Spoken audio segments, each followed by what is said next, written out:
Francisco Romero.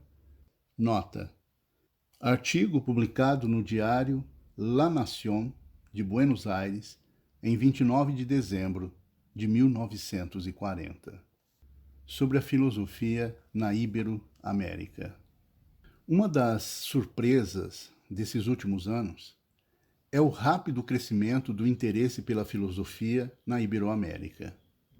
Quase nenhum país no continente e suas ilhas faz exceção, ainda que, naturalmente, nem todos ostentem a curiosidade e a capacidade filosófica no mesmo grau. Em alguns, a preocupação filosófica se manifesta de momento em uns poucos estudiosos, ainda que seja presumível, por vários sintomas, um incremento a curto prazo.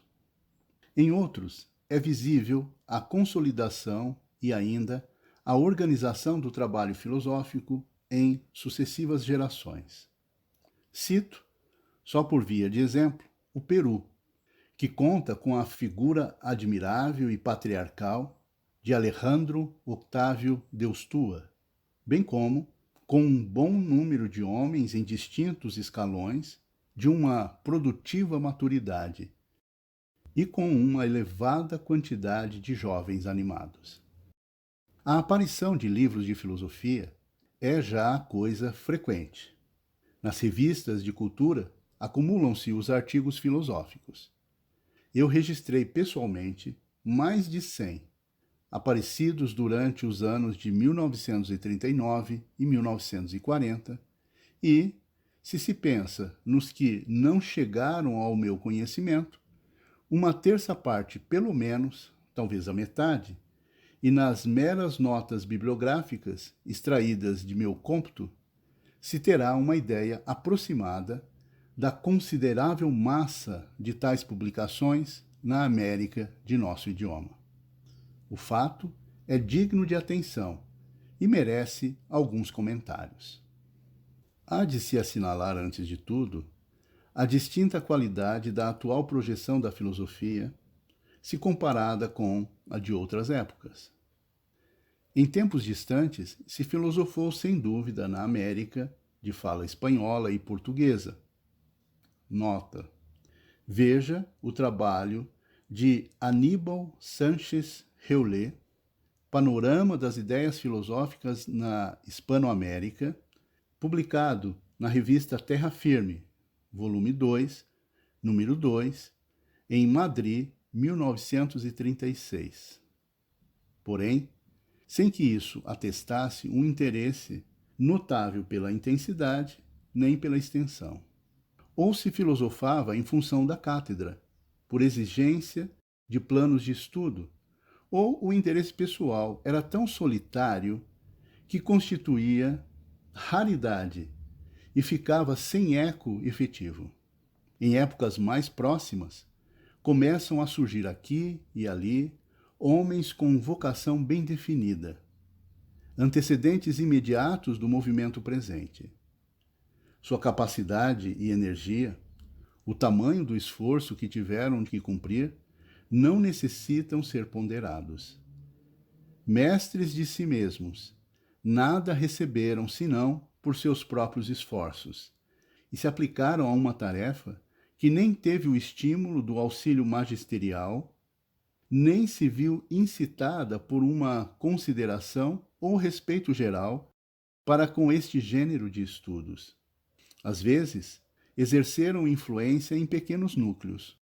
No final das contas, o resultado de seu magistério foi grande, maior, provavelmente, do que eles mesmos esperavam. Um dos traços desta série de mestres eminentes foi o isolamento. Salvo uma que outra exceção, estavam acostumados à solidão, e até poderia-se dizer, contavam com ela antecipadamente. Ela nem os desanimou, nem eles se rebelaram contra ela. Até onde eu posso julgar, o habitual é que não houvesse relação pessoal entre eles. Careceram tanto de sanções como dos mais legítimos elogios. Em que pese tudo isso, deixaram uma obra em geral respeitável, em certos casos de elevado valor. E deixaram também, depois de si, um elevado exemplo de vida pura e austera, sem desfalecimentos, sem vaidades, sem ressentimentos. Sobre tudo isso, teremos que voltar outras vezes mais atentamente. Esta solidão e desapego dos pensadores ibero-americanos que realizaram suas tarefas, ou o principal delas, antes do atual despertar filosófico, é já coisa do passado. O momento presente marca o ingresso da preocupação filosófica no comum canal cultural. Os leitores de filosofia já ultrapassam em muito os círculos reduzidíssimos e facilmente identificáveis de alguns anos atrás. Abundam, estão em toda parte e ainda onde menos se os possa suspeitar. Ao contrário do que aconteceu até há pouco tempo, quando toda formação séria deveria ser buscada fora das salas de aula, e o interessado corria todos os perigos que espreitam o autodidata, começa a ser possível uma adequada formação escolar que fornece os instrumentos essenciais e garanta, através deles, o rendimento pleno do trabalho individual. E os que se dedicam a estes estudos se conhecem e buscam manter relações. Praticam um intercâmbio cada vez mais ativo. Deste modo, se vão estabelecendo as condições externas favoráveis para uma produção intensa e continuada, com a consciência de participar de um trabalho solidário e conexo. A filosofia deixa de ser vista como propensão arbitrária, caprichosa, e se aproveitam vocações, posto que para professá-la com assiduidade não é já indispensável a têmpera excepcional dos varões da etapa anterior.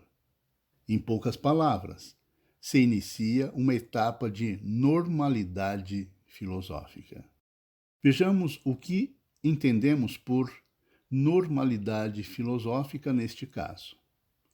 Antes de tudo, o exercício da filosofia como função ordinária da cultura, ao lado das outras ocupações da inteligência, não já como a meditação ou criação de uns poucos entendimentos conscientes da indiferença circundante, tampouco da mesma forma como a atividade exclusiva de uns quantos homens dotados de uma vocação capaz de se manter firme apesar de tudo.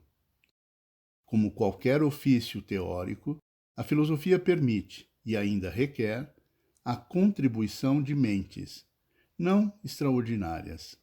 Basta o indispensável sentido para estes problemas: a seriedade, a informação e a disciplina. A leitura corrente de escritos filosóficos por interessados, cada dia mais numerosos, o mútuo conhecimento e intercâmbio entre aqueles que ativamente se ocupam com a filosofia vão originando o que poderíamos denominar de clima filosófico, uma espécie de opinião pública especializada que trabalha e trabalhará cada vez mais, e segundo os casos, como estímulo e como repressão, como impulso e como freio. Isto é, como uma onda, indeterminada sanção contínua que antes e depois dos juízos expressos pela crítica irão corrigindo o que houve antes de partidarismo e apreciação individual, promoverá profundamente certas coisas, impedirá ou dificultará outras, distinguirá planos e estabelecerá hierarquias. Crescerá, assim, a compreensão pelo esforço sério, a estima para a contribuição válida. Diminuirá o apreço para com a improvisação brilhante, até para com qualquer tentativa de suscitar a surpresa ou o deslumbramento. O trabalho filosófico atual se considerará inserido na linha do desenvolvimento multissecular do pensamento, não como um salto, mas como um progresso, quando em verdade o seja. Se irão corrigindo dois opostos e enganosos pontos de vista, igualmente nocivos ambos para a dignidade destes estudos, o que sustenta que tudo já foi dito e não resta senão repetir devotamente os esquemas ilustres e o que espera revelações portentosas, novidades inauditas, criações ex nihilo. Ao primeiro, importa decretar a radical esterilidade do presente e do futuro, negar-lhes, sem nenhuma razão valiosa, a virtude inovadora que lateja em todas as épocas, e recolher-se a uma plácida contemplação da riqueza legada pelos antepassados. É a cômoda atitude do herdeiro, que, quando se extrema, culmina na nécia dilapidação do legado. Quanto à espera e demanda de portentosas revelações, resíduo da atitude mística, acusa a ignorância, porque a história da filosofia atesta em cada um de seus instantes a continuidade e articulação do pensamento filosófico, que até em suas grandes dobras e inflexões conta com as aquisições sucessivas e nelas se apoia para aperfeiçoá-las e ainda para contradizê-las. Um dos sinais mais promissores é a vontade de se agrupar e de mútuo conhecimento entre aqueles que se consagram à faina filosófica por profissão ou vocação. Vão surgindo núcleos ou sociedades em vários países que reúnem a muitos, se não a todos, os que trabalham com filosofia. Ultimamente, em um curto intervalo, se fundou agrupamentos desta índole, que eu saiba, no México, no Peru, no Uruguai, entre nós a Cátedra de Alejandro Korn, recém-criada no Colégio Livre de Estudos Superiores, responde, ainda só em parte, aos mesmos fins. A simultaneidade destas iniciativas, sua intenção parecida, revelam que obedecem a uma necessidade real e unânime, e descobrem, uma vez mais, o surpreendente sincronismo em muitos aspectos do desenvolvimento cultural ibero-americano. Impressionante se leva em conta a parcial ou quase total incomunicabilidade entre certas regiões e a frágil conexão entre as demais. Porém, há de se notar que o afã de aproximação não se limita em buscar a formação de tais grupos nacionais. A filosofia está animada em nossa América de um enérgico sentido continental. É já habitual que os estudiosos mantenham relações frequentes e intercomunicação de publicações, e até que, no que pese às limitações do comércio epistolar, conversem e discutam à distância sobre projetos e preocupações. O desígnio de comunicação começa a ser acolhido também nos grupos que se organizam, com o que o intercâmbio revestirá contornos coletivos e planejados, robustecendo-se assim poderosamente e convertendo-se em regime estável e em obrigação o que até agora ficava ao sabor da boa vontade ou da amizade ocasional entre uns poucos. Com tudo isso, nos aproximamos da organização e coordenação da vida filosófica em nosso âmbito. Certas expressões, como que espontaneamente, vão surgindo ao teclado da máquina ao escrever sobre este tema. Dizem mais em sua concisão de formulação que longos e circunstanciados desenvolvimentos. Expressões como clima filosófico, vida filosófica, consciência filosófica designam uma disposição atual de nossa cultura e nomeiam o que, por acaso, constitui nela a dimensão mais recente, a novidade mais fresca e promissora. E, ao mesmo tempo, expressões como estas Se atende com rigor ao que enunciam, abrem caminho a possíveis mal-entendidos. Não se afirma por ligeireza ou vaidade pueril a aparição inexplicável e repentina na área de nossa cultura de um pensamento robusto e autônomo, nem um milagre parecido e alheio ao curso natural das coisas. Tal acontecimento, se ocorrer, seria suspeito de artificialidade e haveria de ver nele um resultado fortuito, sem antecedentes nem porvir. O que existe é muito mais modesto, porém também muito mais sólido e autoriza alguma esperança, já que é o suposto indispensável para que surja e prospere, a seu tempo, uma filosofia original. Os veios filosóficos afloram por todas as partes. Seria estupidez ou malevolência exigir que as águas brotem, desde logo abundantes e cristalinas, quando em países de muito mais velha civilização, às vezes houve apenas precárias manifestações. A nascente filosofia tem que ir muito à escola ainda, e ainda se a deve incitar a que prolongue a escolaridade, porque todas as precocidades, e mais ainda a da inteligência, são perigosas e, nos casos menos graves, acabam em lamentáveis perdas de tempo. O essencial, em definitivo, é isto, que, em nossa espiritualidade, a vocação filosófica já adquiriu consciência de si e busca sua expressão. Todavia, ela mesma terá que criar para si as circunstâncias propícias, o ambiente favorável. Porém, todo organismo vivaz sabe recolher-se em seu próprio meio, para neutralizar os obstáculos e assegurar-se um contorno que favoreça sua existência e crescimento.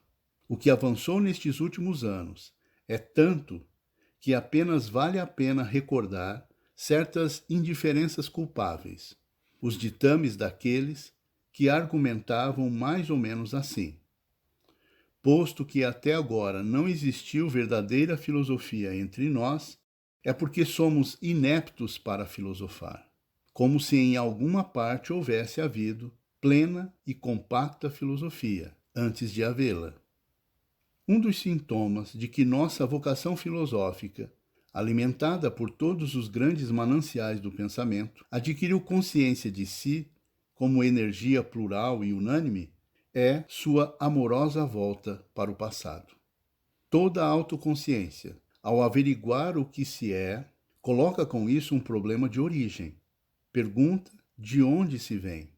O esclarecimento e inventário de nosso passado filosófico preocupa, nestes instantes, uma boa quantidade de jovens estudiosos ibero-americanos. A maior parte deles, com segurança, ignoram de que outros indagam o mesmo assunto em outros países. Até se constituíram grupos ad hoc para estas averiguações, que seja qual for sua importância, no estrito plano filosófico, hão de enriquecer e completar a história geral, trazendo para ela o aspecto, muito descuidado até agora, da marcha das ideias e suas repercussões. Esta última consideração deve preponderar, para que em muitos casos a evidente escassez de originalidade e de seu ímpeto especulativo não leve a se descuidar do exame de correntes de pensamento cuja influência na vida americana foi considerável. O estudo retrospectivo, cuja intensidade, quando se refira com algum detalhe, será uma surpresa para quem não se tenha inteirado, por sua própria conta, destes novíssimos movimentos. Se complementa com as edições e reedições de velhas obras americanas de filosofia, como os cursos de Lafneur e Fernández de Agüero, editados em Buenos Aires, as lições de filosofia de Félix Varela, publicadas em Havana, e os livros de Frei Alonso de Veracruz e de Gamarra, que se preparam no México. A presente preocupação com a filosofia na Iberoamérica oferece condições e aspectos muito ricos e diversos que suscitam a exposição e o comentário. Porém, por debaixo dos fatos visíveis e patentes, a maneira como se incubou e continua germinando profundamente este movimento e as consequências que devem extrair-se desta nova etapa na maturação da consciência continental ultrapassam muito, em magnitude e alcance, o mero registro de um leque de novas fainas culturais e as lisonjeiras perspectivas que possam se deduzir para o porvir próximo ou distante destes estudos. Os fatos e o que pulsa sob eles convidam a refletir sobre temas muito mais amplos, sobre o curso total da cultura nestas terras, sobre seu papel futuro dentro e fora do orbe americano, sob a índole e os caminhos da espiritualidade na América, e sobre a peculiaridade do fato americano, mascarado sobre a fragmentação dos fatos americanos e da sua enganosa assimilação a outros fatos díspares. Eventualmente, mais adiante, sigam a estas notas preliminares outras considerações sobre alguns destes pontos. Entre as manifestações do interesse para com o passado filosófico, o olhar para o passado mais imediato tem caráter especial, porque envolve uma tentativa de reparação ou reivindicação, em alguns casos felizes, ainda em vida dos homens que mereceram esta homenagem. Por todas as partes se abrem passagem para o desejo de honrar aos que, calados e esforçadamente, puseram os alicerces deste edifício em construção. Nenhum destes homens deixa atrás de si um sistema articulado e total. Teimar sobre isso seria miopia, porque nem em filosofia valem exclusivamente as sistematizações completas, nem as ocasiões lhes permitiu sequer esquecer-se da vida ao seu redor para meditar em um laborioso retraimento. Antes, a demanda de obra teórica mais alentada e copiosa, quase todos teriam podido responder com as palavras comovedoras de um deles: a vida não me permitiu. Filosofaram e fizeram também muitas outras coisas, e, em geral, com energia e clarividência. Contribuíram de vários modos para o progresso espiritual de suas pátrias e suas contribuições foram, assim, mais efetivas e oportunas do que se houvessem se isolado em uma reclusão que, em seus casos, seria egoísmo. O exame de seus escritos torna manifesto a seriedade de uma informação obtida com ingente sacrifício e empenho, a profundidade de uma meditação que não tem que invejar em qualidade a das mais famosas inteligências de outras culturas. Se não fosse ocioso reiterar o que foi dito várias vezes, teríamos que nos voltar, como que por via de exemplo, sobre a excelsa personalidade de Korn.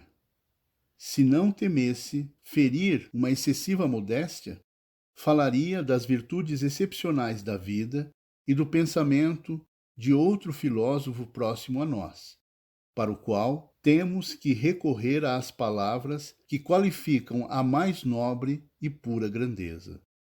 E isto para não recordar agora, senão, ao menos distante no tempo e no espaço, da magnífica constelação.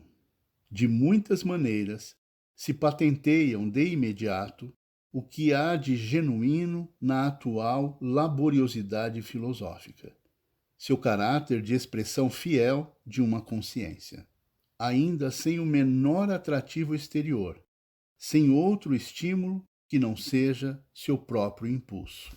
A vocação aparece e se consolida. A filosofia prospera nas universidades, porém também surge e cresce fora dos recintos acadêmicos, e ainda assombraria ao divulgar-se a diária ocupação profissional de alguns entre os homens da mais alta categoria especulativa. Comumente, o auxílio externo, ainda que legítimo e natural, não foi ainda considerável.